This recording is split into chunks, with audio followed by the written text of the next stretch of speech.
Hello, everyone. I'm deeply saddened by the circumstances in which we are all gathered here today. You all may know me as Liz, Janice's granddaughter, and I want to thank each and every one of you for joining us in this remembrance of her life. Your attendance speaks volumes about the impact this incredible woman had on all of us. To know her was to truly love her. And we all knew her as Janice Branning, or Jan, or Janice, or Grandma Janice, or as I like to affectionately call her, G Mama J, because that made her laugh. And we all remember that contagious cackle laugh of hers that was so genuine and never the same twice.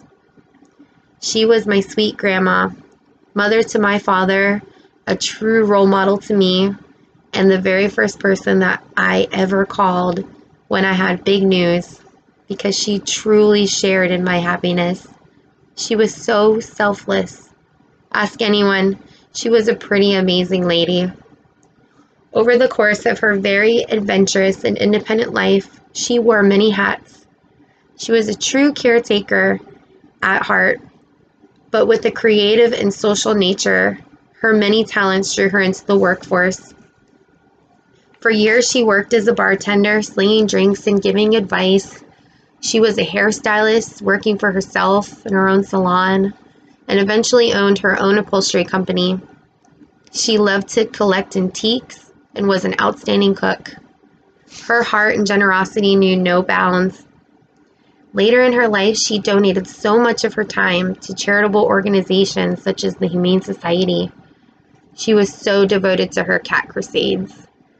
She always was rescuing, trapping, spaying, neutering, releasing, and even fostering these little feral babies of hers. These animals were truly her other children, and they possessed a unique place in her heart. She believed in hard work, family, kindness, and independence, and I'd like to think that we're a lot alike. I hope to one day have made as much of a positive impact upon someone as she did upon me. In closing, I'd like to share a quote that really hits home. The reality is that you will always grieve forever. You will never get over the loss of a loved one. You will learn to live with it. You will heal and you will rebuild yourself around the loss you've suffered. You will be whole again, but you will never, ever be the same. Nor should you be the same, and nor should you want to. I love you, great big bunches, Grandma, to infinity and beyond. Goodbye.